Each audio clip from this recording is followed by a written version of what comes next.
Hey guys, good afternoon. Happy Thursday. It's Daryl here. It is 4 p.m. here in Connecticut on the East Coast.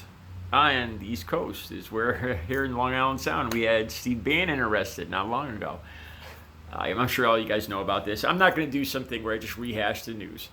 There's a few things I just want to talk about. I want to see what you guys got to say, and I'd love to ask Trump supporters a few questions. Okay, it wasn't just Steve Bannon. There was a group of conservatives at the top of this. Kurt Kobach, former Secretary of State of Kansas, was involved in this. He's a big Trump cheerleader. I think he was involved in this. He pushes this whole mail-in fraud, election fraud stuff. I think he's been pushing that. One of the beautiful pieces of irony of this arrest is that in the group that allegedly boarded the yacht to arrest Steve Bannon, the United States Postal Service officials were involved in boarding that yacht because I believe it was mail fraud too.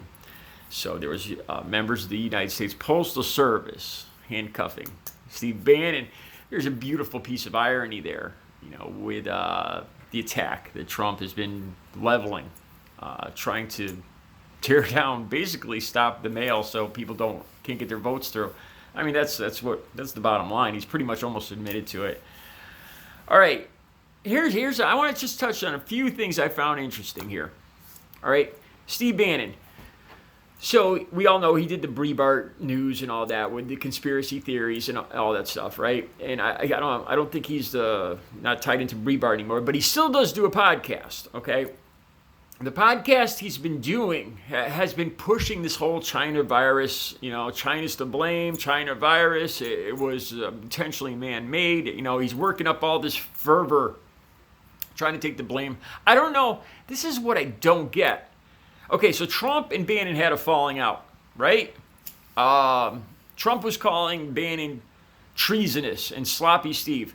So why was Bannon, as of 2018, 2019, up till right now, still doing this build the wall thing for Donald Trump, to build his wall?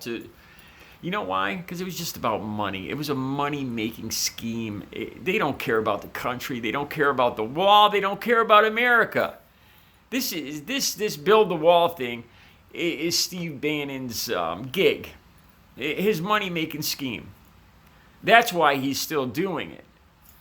If it was a real thing where Donald Trump was concerned about this project, and if he then fired Steve Bannon, you don't think he'd still let Bannon be involved in an important project, would you? Especially hitting up his supporters for money. Hundreds and thousands of Trump supporters. $25 million got bilked out of money. So why? And then in 2019... Kurt Kobach, Secretary of State, was tied into this too. There's about 4 or 5 high-ranking conservative. A guy from Blackwater, Kurt Kobach, former Secretary of State of Kansas, was tied into this. He was running for Senate in 2019. He used a list of donors that they bilked for this $25 million, to hundreds of thousands of names, to get more money for his Senate campaign, his failed Senate campaign. So it would seem that even though that Trump and Bannon had a falling out, this Kurt Kobach, he's still a cheerleader of Trump's. He's working with both of them. It's all about the money. That's all it's about. All right, so back to Steve Bannon and his podcast. So he's got this podcast. He's pushing this China virus thing, right? He's laying into China hard. Now, you guys know, if you watch this channel, one of my biggest worries, fears, concerns is that Trump is going to need a scapegoat. And he's, I see every rally, he's getting the xenophobia going against China. And I'm concerned it's going to, what would be a great distraction? Another, a war, a military conflict, something going with China. Blaming China, getting the Trump supporters all revved up against China. Look what you did to America. You infected America, I could see that happening, man. And Bannon is a big cheerleader of this. Here's a really interesting thing, though. That 150-foot yacht that he was caught right here in Long Island Sound with, Chinese businessman owned that. Well, that's interesting. He's got all this, this rhetoric against China. They infected the United States, China virus. But pretty tight with the Chinese businessmen when they got, it's all about the money, man. Like I said, these guys are they all have their little gigs of making money, of bilking people through fear, through false patriot nonsense. They all have you can start to see it as these Trump supporters fall to the sides and are being arrested over here. And how many times has Trump said now, well, I didn't know him. I never met him. And there's pictures and evidence and all this stuff. How many times? I mean, really, a dozen times at least? You're starting to get a clear picture of what's going on here. Look at his head, Louis LaJoy, the head of the post office. The man has invested what? He's got $70 million invested in alternate postal delivery services, where he stands to make money. He is in charge of the U.S. Postal Service, our postal service. And every time he cuts it down and breaks it apart, he stands to make more money. He stands to make money by taking away one of our most beloved institutions, the Pony Express. Going back, I love the U.S. Postal Service, as you guys know. And his postmaster general is making money from tearing down the U.S. Postal Office. And it's not just him. The head of the EPA, the head of education. What's her name? She's invested in private schooling. She's in charge of education. The people he's put in charge are making money from tearing down these institutions that we need. Environmental protection, education, health and human services, the U.S. Post Office, and the head of every one of those stands to make money, is heavily invested in the competition of these services to us citizens. You see can you see this? This group of people is just bilking and making money off the government by tearing it apart. They're selling it to Trump supporters as deregulation. We're trying to go for small government here. Yeah, they're going for small government. They are destroying the infrastructure of our government and building up these private enterprises on the outside and getting filthy rich along the way. I'm not making this up. This is a fact. All right, I want to talk about one other thing. It's not really related. This Goodyear, I hate boycotts. I do not do boycotts. I'm not even kidding. I'm offended by this. Okay, so let me get this straight.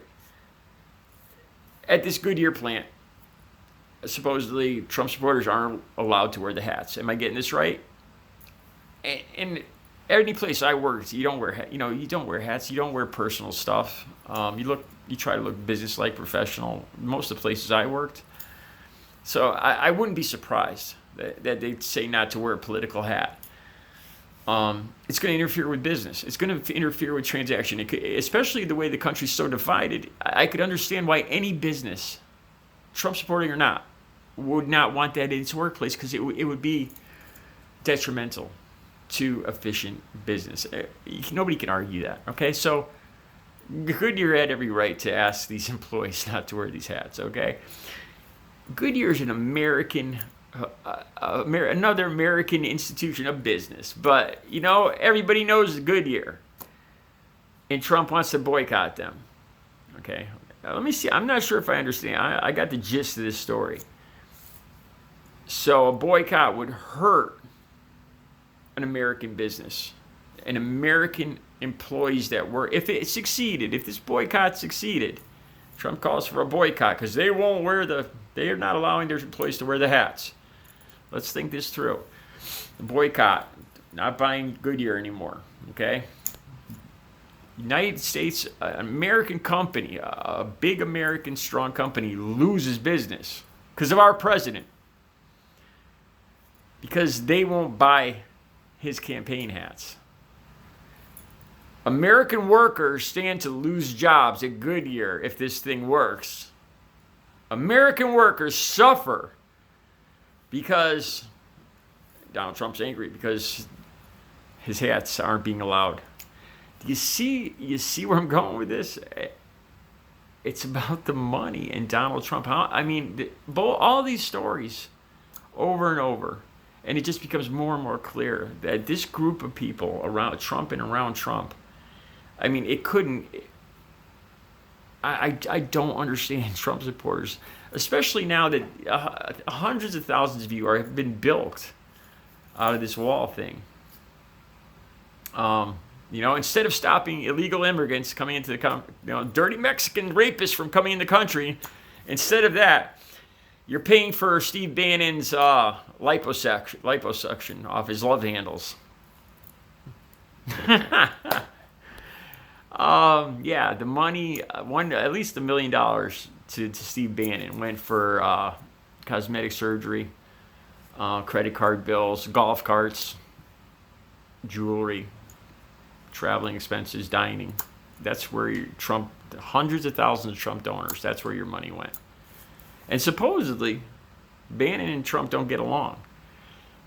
See, it's all just, they each got their little gigs. They're not so little. These gigs where they make money off the American public through fear, China. Steve Bannon on one hand saying, "Oh, China virus, you got to hate China," but not hate it enough to hang out with the Chinese businessmen and borrow their yachts and their jets and everything else. Come on. They're bilking the American. They are just dismantling and bilking the American public, dismantling our government, selling it off. And there's another one right there with the mining rights and the gas rights up in Alaska to the highest bidder. Tell me Trump and Trump supporters and Trump donors aren't going to make money off that. It's this whole group of people just getting filthy enriched by selling off America, selling off our government, dismantling our government, just outright bilking Trump supporters, just straight on ripping them off. Guys, Trump supporters, I don't know. I don't know how you do it. I don't know how you convince yourself. All right, you guys have a good Thursday.